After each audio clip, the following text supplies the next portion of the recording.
Hey everybody, welcome to TIW Podcast. I'm Eric, and today I watched WWE Monday Night Raw episode 1353, which was broadcast on Monday, April 29th, 2019.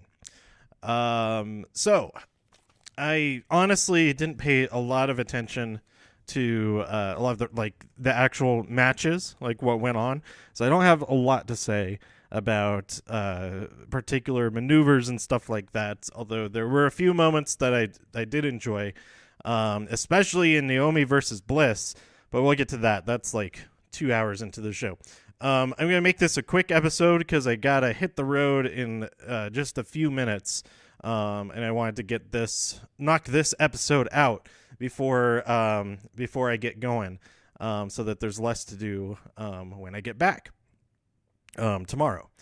I'll have stuff to do, of course, but I'll have one less thing to do, one less episode to talk about. So Alexa Bliss is on screen a lot in this episode, which I guess makes up for her not appearing at all last week.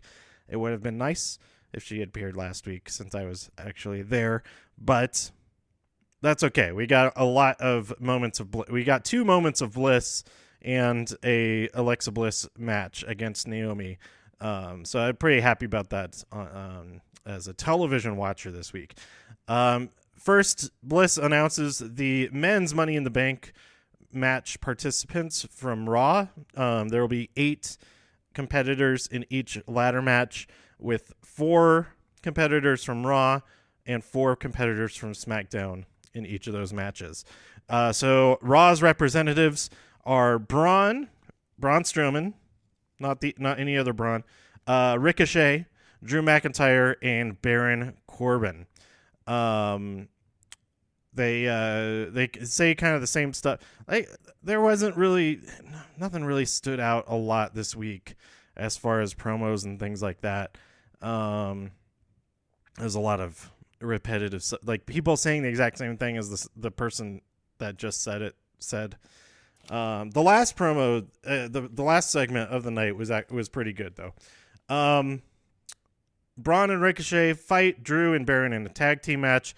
Ricochet wins by pinning Baron Corbin. There's some cool stuff in that match. I enjoy that. I like Ricochet, as I've said many times before, is some kind of wrestling god, so I don't mind watching him in any match whatsoever because I know it's going to be some awesome stuff. Then we had the Club. The shakeup is still in effect. The Club versus the Usos. The Usos win, and then they show some very invasive footage that they took in the locker room, in the showers, of the Revival helping shave each other's backs. Well, just one of them was getting their back shaved. I forget which one. I think it was Dash and Dash and Wilder are the same person.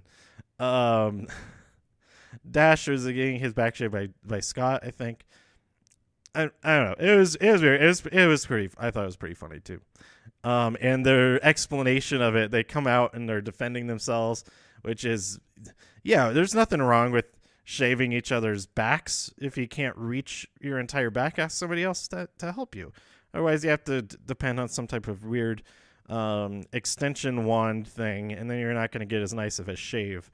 So yeah, it was pretty funny. The Miz TV segment with Bobby Lashley ends up being The Miz versus Lashley in a match. Lashley wins after Shane comes out and provides some distraction in the form of the photo of Mr. Miz when he was shocked at the beatdown that Shane gave him a couple months ago. He beat him via the spear. He had a spear on him. And then Shane attacks and puts The Miz to sleep in the middle of the ring. The Viking Raiders defeated the Lucha House Party, even though the Lucha House Party tried to... Why are they doing bad guy stuff? I thought the Viking Raiders were bad guys. But they attacked them from behind before the match, but the Raiders still won because they're huge and they're very impressive. Oh, I just had a weird Oh my god, that was a dream that I just had before I woke up. That there was like a crazy spot where Dozovich, oh sorry, Otis, he doesn't have a last name anymore. Like went for like a tackle, like a spear type of thing, on the outside, but they were fighting like with like railing, and then he like went through the railing, and it was like a kind of like a blob creature. I realize how stupid this sounds now, but it was really, really interesting, and I felt like they could actually do that. Like, he had to like squeeze himself the rest of the way through the railing, but it was like obviously it was a dream, but in reality, they could have had like rubber bars or some type of malleable material on the certain bars that he could go through. I guess they would do it on all of the bars, just because then he wouldn't have to hit an exact spot exactly. But that would be so stupid, though. So nobody ever do that. But it was an interesting part of a dream. Up next, Alexa Bliss announces the women's Money in the Bank participants: Natalya, Dana, Naomi, and Alexa. This is another culprit of everybody saying like the exact same. I've been waiting for my opportunity. I've been waiting for my opportunity. I've been waiting for my opportunity. Oof. Naomi challenges Alexa to provide a preview of what's to come, and Alexa says, "I would, but I don't want to. And these aren't even my shoes. I had to borrow these shoes. I'm not ready." But they have the match anyway. But before that match, we had the next installment of Firefly Funhouse, where Beret Wyatt.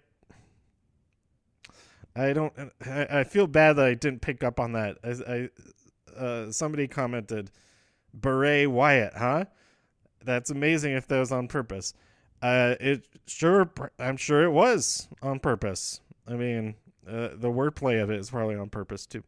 But he was painting a picture, and the painting was the burning shack that Randy Orton destroyed all that long ago, 2 years ago. I guess, was that 2 years ago? Yeah.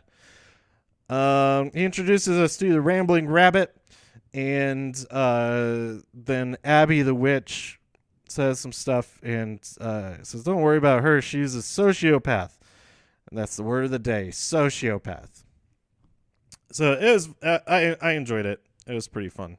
I think because we're now expecting the weirdness of it, that if this was the first thing that we had seen, it would be a lot weirder. But since we've already been introduced to what's going on, it doesn't seem as weird. It doesn't seem to have that same edge as the first thing did. But anyway, I still enjoyed it. Anyway. Naomi versus Alexa Bliss. Alexa Bliss is having trouble with her shoes this entire match, and I thought that was pretty great. She kept stopping to like retie her shoes. The laces kept coming undone. Well, maybe you should double knot them. Should double knot your laces, and that'll prevent that from happening. It'll also make the laces shorter so that you don't get caught up in things. You know this, Alexa. You know this. But it was still really fun to watch. And, and then the point where Naomi is trying to pull her across the ring to get ready for the split-legged moonsault, I think, probably. She was like dragging her over to the corner. But the shoes came right off. And Alexa wiggled her way across and to escape, but it wasn't quite enough, because when Alexa went to try to get her shoes back, she was arguing with the referee, and Naomi hit her with the rear view and got the pin. I think that was the last. I don't know if it was a combination. She might have also done the moonsault thing, but yeah, a good victory for Naomi. But it's entirely because Alexa Bliss had the wrong shoes on, obviously.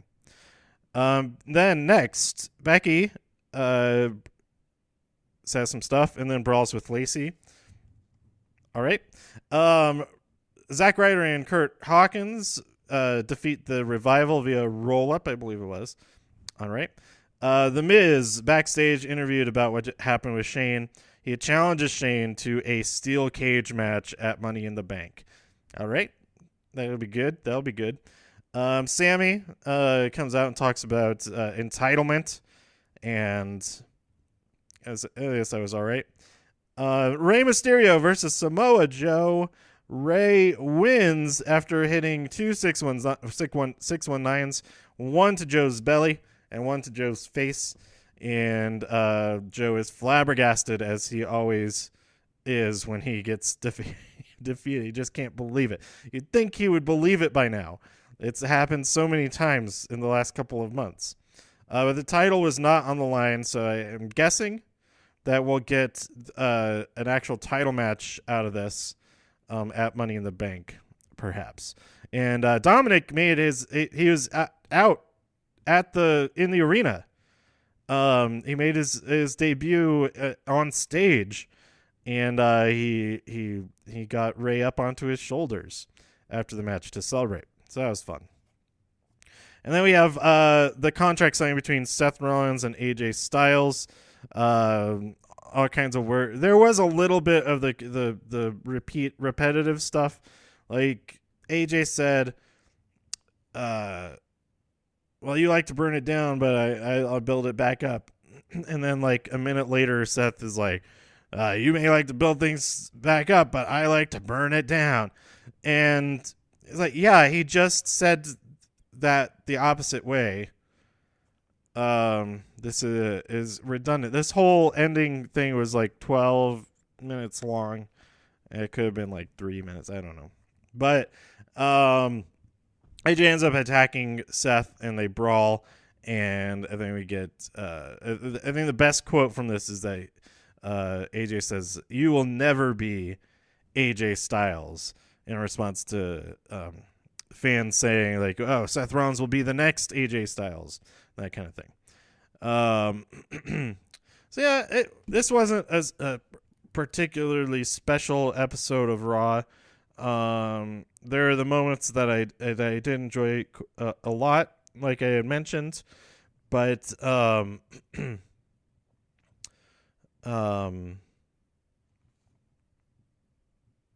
yeah.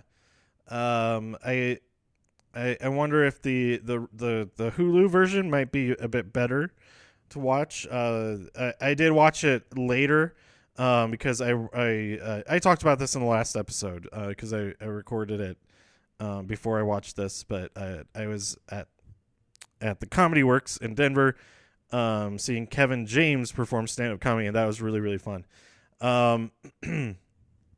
So yeah, maybe I would have enjoyed it more if I was watching it live. I don't know.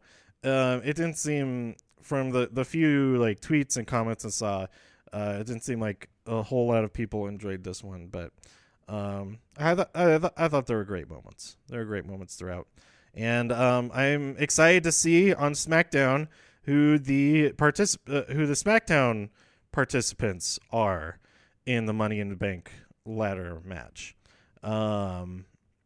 If I had to guess, it would probably be let's see, in the men's match, I'm surprised that Cesaro isn't in there. What the heck? Cesaro's so freaking good. And he's amazing in ladder matches and stuff like that. And he wasn't on the show at all this week. What's going on? Maybe he's headed back to SmackDown. Fingers crossed. He belongs on SmackDown, I think. But who else is in there? Kevin Owens, I think, is going to be fighting Kofi. So that leaves Randy Orton, maybe. He could be in that ladder match. Roman Reigns already has a match against Elias, so they're both out of that. Andrade, Ali,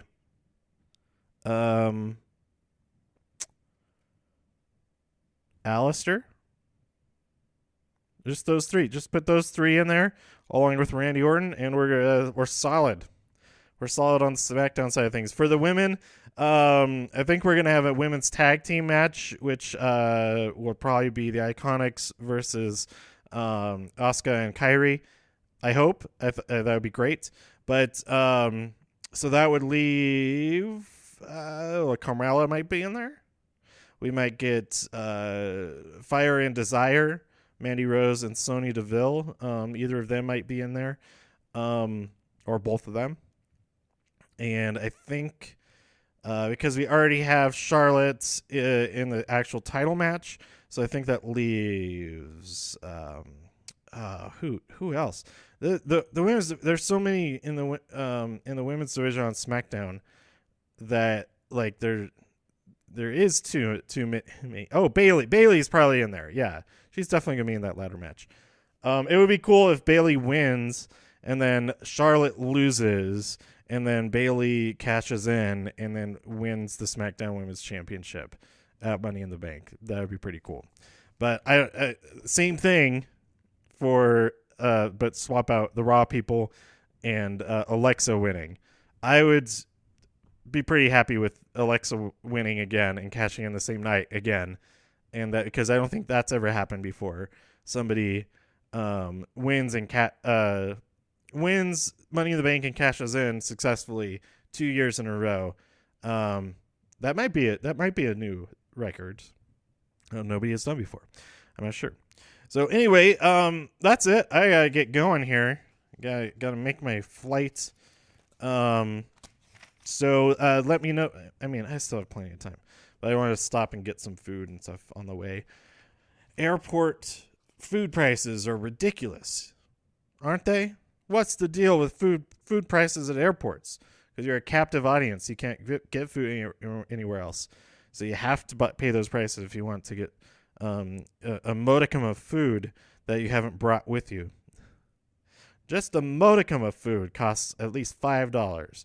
It's like a cracker. Like, here's a Ritz cracker. That'll be $5.50. Why is that? Well, that's the tax. It's there's 10% tax rate, sales tax at the airport. What? Everywhere else, it's like 6%. Yep, we're in the airport. Tax is higher too. I don't know if that's true. I think that is true. That it has a higher sales tax too. But anyway, that is it for Raw this week. Let me know what you thought by tweeting me at TIW Podcast. Go to TIWpodcast.com for more reviews.